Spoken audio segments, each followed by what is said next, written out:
il y a plusieurs niveaux d'analyse. Il y a un niveau national, un niveau local, et je m'en profiterai pour dire c'est intéressant de réfléchir à la transition énergétique à l'échelle globale, parce que nous ne sommes pas simplement dans un beau territoire qui s'appelle la France, mais aussi il y a d'autres pays, et j'en dirai quelques mots. Au niveau national,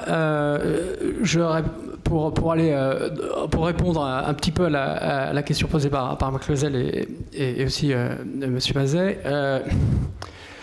on a un sujet en France, on a 70 milliards d'importations de combustibles fossiles, c'est 70 milliards de trop. Il faut ramener ça à zéro.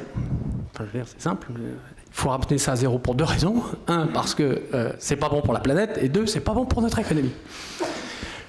Et donc, je rebondirai sur ce qu'il disait Jean-Noël, le solaire et le nucléaire ne sont pas complémentaires. Ils sont alliés. Et je vais même aller plus loin. Non, et je vais vous expliquer pourquoi. S'il n'y a pas d'augmentation, et là, par le coup, je ne serai pas exactement d'accord, s'il n'y a pas d'augmentation significative, voire massive de la demande d'électricité, il n'y a pas d'énergie renouvelable. Pour la bonne et simple raison, alors je ne sais pas, on pourrait faire un autre vote, savoir qui est pour la fermeture de la centrale nucléaire de Civaux à côté. Je ne vois pas beaucoup de mains se lever. Il y en a une ou deux parce qu'on est dans le noir. Ah bon, elles sont au fond, peut-être quelques-unes. Bon, il y a des personnes qui ont devoir d'hasard. Il semble que donc ça c'est une bonne nouvelle. Non. Là où je veux en venir, c'est qu'on a un parc, comme vous le disiez, installé, construit, de nucléaire et hydroélectrique notamment, qui a été magnifiquement construit et qui semble destiné à un avenir plutôt positif pendant un certain nombre de décennies. Alors, sans prendre position sur la nécessité ou pas de descendre à 50% de nucléaire, la question de fond, c'est est-ce qu'on développe des usages nouveaux? Vous avez parlé du transport et dans le bâtiment. Aujourd'hui, et là je vais mettre les pieds dans le plat, on a mis en place il y a 5 ans une réglementation thermique qui chasse l'électricité du bâtiment au profit de quoi? Au profit du gaz. On a massivement fait un appel d'air, si je puis dire, pour le gaz ces 5 dernières années, une explosion du gaz, de quoi? D'importation, carbonisation. Quand on y réfléchit, on marche sur la tête.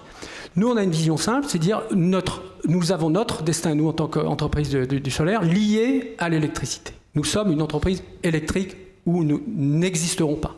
Et l'électricité fonctionne avec les usages. Et des usages, notamment dans le transport électrique. Il y a une belle représentation juste à côté de ce bâtiment et le bâtiment. Juste une dimension locale. Dimension locale, nous on a une vision qui s'inscrit dans de la démarche qu'on a engagée ici, et on est très très fiers du soutien qu'on a eu au niveau de la région et des acteurs de la région. Parce que cette démarche dite que certains appellent territoire à énergie positive, qui consiste à réfléchir à comment est-ce que je produis localement une énergie locale, là encore pas au détriment d'une énergie compétitive centralisée, en complément en l'occurrence, mais avec une réflexion globale. Madame la préfète soulignait cette dimension de planification qui s'inscrit aujourd'hui dans ces schémas régionaux. Pour ce qui nous concerne, nous, on considère que ces démarches-là, qui sont des démarches de responsabilité, y compris d'ailleurs d'équilibre des réseaux, je crois qu'effectivement, c'est des choses qui devront être posées, pour savoir comment les acteurs, notamment producteurs d'énergie décentralisée variable, sont eux-mêmes responsabilisés par rapport à l'injection de ces énergies dans les réseaux. Donc cette dimension-là est très importante. Et je voudrais juste terminer sur la dimension globale. La semaine dernière, nous avons inauguré notre premier parc solaire en Inde. J'étais avec le ministre indien des énergies renouvelables qui nous a fait l'honneur devant un parterre tout à fait considérable de personnes, de faire l'inauguration de ce parc. Et ce que je peux vous dire aujourd'hui, c'est que dans un pays d'1,2 milliard d'habitants, donc c'est un parc de 16 mégawatts, nous avons mis en service il y a maintenant 8 jours, c'est une question de vie ou de mort. Hein. J'étais 2 jours avant dans le parc solaire que nous avons construit, dans le Rajasthan. Il faisait 44 degrés à l'extérieur. Et j'étais content parce qu'il faisait 4 degrés de moins que la semaine d'avant, 48.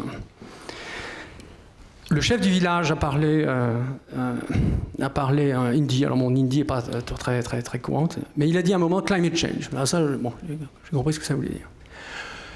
Ce que nous faisons ici, sur ce territoire ici en France et ici en Poitou-Charentes, a un écho majeur dans le Rajasthan où il fait 48 degrés. Et honnêtement, j'ai vu le truc, 5 degrés de plus, ou 10 degrés de plus, 58 degrés, ça risque d'être un peu problématique pour la vie dans cette région du monde, là encore, qui abrite 1,2 milliard de personnes.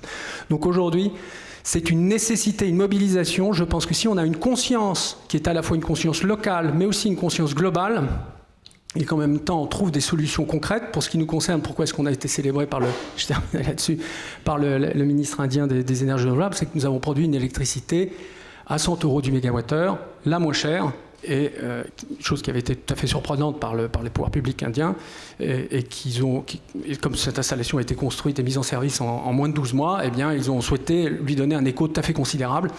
Voilà, donc, et ce que nous avons fait avec Esther de ce point de vue-là est un modèle, j'en profite pour dire, le modèle de production locale d'énergie qui a été évoqué un petit peu, est un modèle universel et appelé à un très grand développement. Donc ce que nous faisons ici n'a pas simplement du sens à Paris, mais aussi un petit peu partout dans le monde.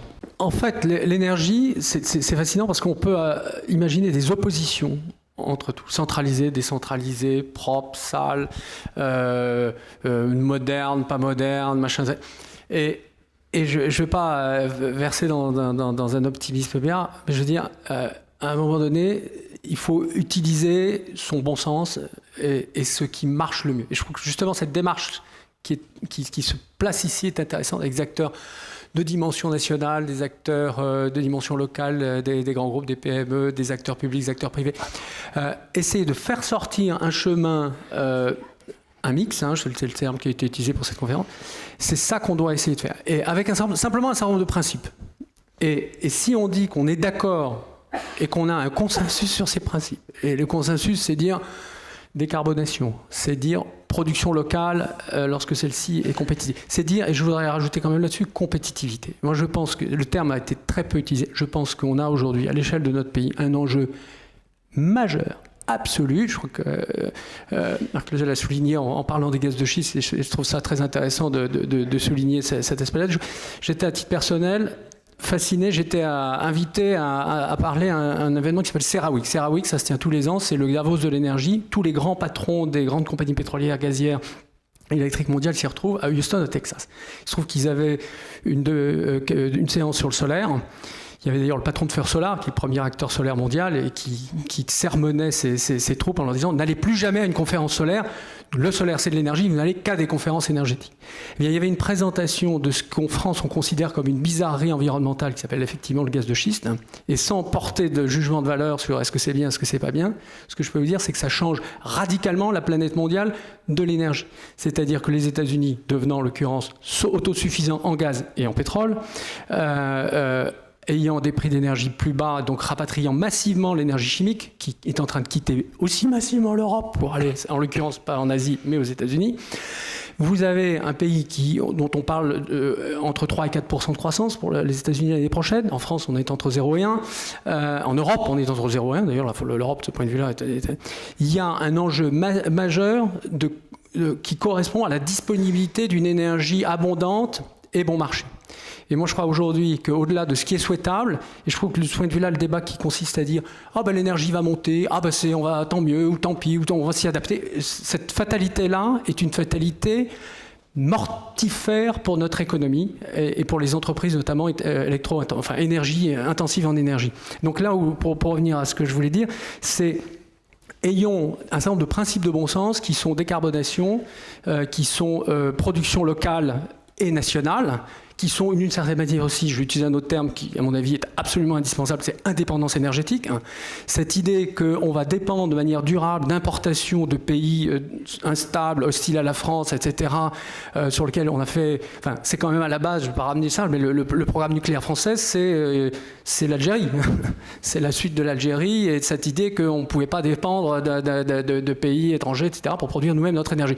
Cette notion d'indépendance, je ne veux pas dire d'ailleurs qu'il faut la décliner de manière locale, parce que sinon on arriverait à une localisation, mais en même temps, on peut aussi, grâce à ces énergies, avoir une dimension qui contribue dans une logique systémique à une responsabilité. Bref, si on arrive à un certain nombre de principes, à titre personnel, moi je suis convaincu qu'on peut réunir tous les participants ici à la table ronde, pour autant qu'on pose les questions dans les bons termes et surtout qu'on ait à cette idée que, in fine, on ne créera pas d'emplois en France, je vais le dire très clairement, si on fait de la décroissance.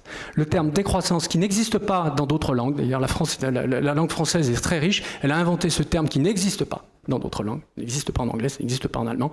Je ne sais pas si ça existe en hindi, je n'ai pas demandé. Peut-être. Le dépouillement, peut-être, ou des machins comme ça. Je veux dire, si on n'a pas en France un basculement, et là, pour le coup, là, je fais un appel presque angoissé, parce que je vois ce débat sur la transition énergétique avec un certain nombre de visions de décroissance, de dire finalement la décroissance c'est souhaitable. La décroissance c'est le chômage massif, permanent, durable et le déclassement économique pour notre pays. À titre personnel, je pense que nous méritons mieux et nous avons les moyens, avec des entreprises compétitives et des territoires audacieux, comme tout particulièrement ici en Poitou-Charentes et des entreprises de taille diverse, de donner un avenir, notamment aux jeunes, qui eux, honnêtement, parler de la décroissance à des jeunes, moi je ne pense pas que c'est ça le meilleur moyen de les motiver. Effectivement, le travail de fond des associations environnementales et d'autres associations est très important et nous sommes, pour ce qui nous concerne, extrêmement attentifs à tout ce qui peut être dit et tout ce qui peut être fait. J'en profite pour dire qu'en France, le processus de permis pour construire une installation solaire au sol est de 3 ans. C'est beaucoup plus rapide que dans d'autres pays. C'est aussi le temps qui doit permettre au débat de pouvoir, et aux différents arguments. L'utilisation de terres agricoles, lorsque nous sommes arrivés à le faire de manière tout à fait exceptionnelle, en tout cas sur des délaissés, vous utilisez le terme délaissé, de manière plus fondamentale, il faut avoir en conscience que le photovoltaïque, à supposer qu'il se développe de manière considérable, ne mangera pas de terres agricoles du tout. Et je vais juste vous citer un chiffre, il suffirait en France de prendre un tiers de ce que nous mettons aujourd'hui en bioéthanol. Donc on prend un tiers des cultures en bioéthanol pour faire 100% des approvisionnements en électricité du pays.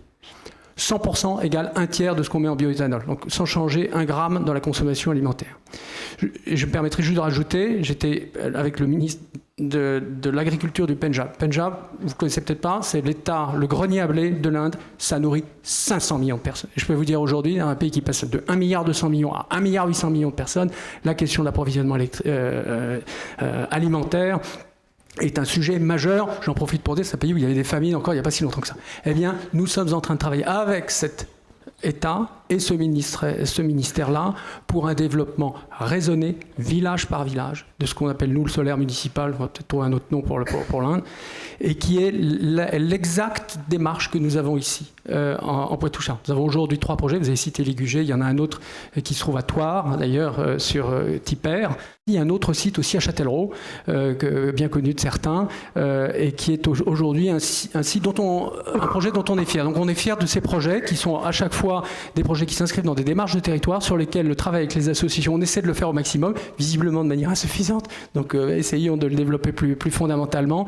Mais là encore, n'ayons pas peur, hein, je crois que ça a été mentionné, n'ayons pas peur essayons de rationaliser les choix et de faire des choix collectivement qui soient des choix raisonnés et rationnels pour le territoire. Et là encore, le temps des procédures, étude d'impact, enquête publique qui est très long et qui est et de ce point de vue-là, on n'est pas en train de s'en plaindre. On pense que c'est justement le temps de la maturation des projets, nous permet de le faire et de faire des choix collectifs qui soient des choix qui ont du sens et qui n'empêchent pas, bien sûr, qui ne gênent pas le moins du monde la production agricole. On doit faire en sorte, collectivement, que ces charges qui ont effectivement considérablement augmenté, il faut voir aussi pourquoi elles ont augmenté parce que c'est du stock, hein, si vous voulez, c'est des installations avec des tarifs d'achat très élevés, notamment solaires d'ailleurs, mais qui sont issues d'installations faites il y a 1 an, 2 ans, 3 ans, 5 ans, donc ça c'est le passé, et malheureusement c'est quelque chose qui est du stock et il faut vivre avec.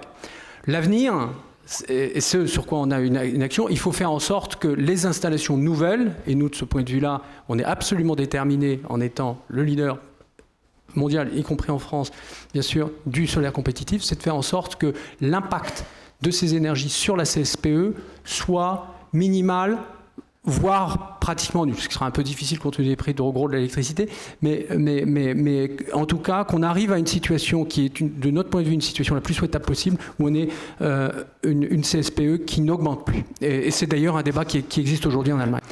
Les réseaux intelligents, c'est comment consommer ce qu'on produit, produire ce qu'on consomme et utiliser la technologie pour y arriver.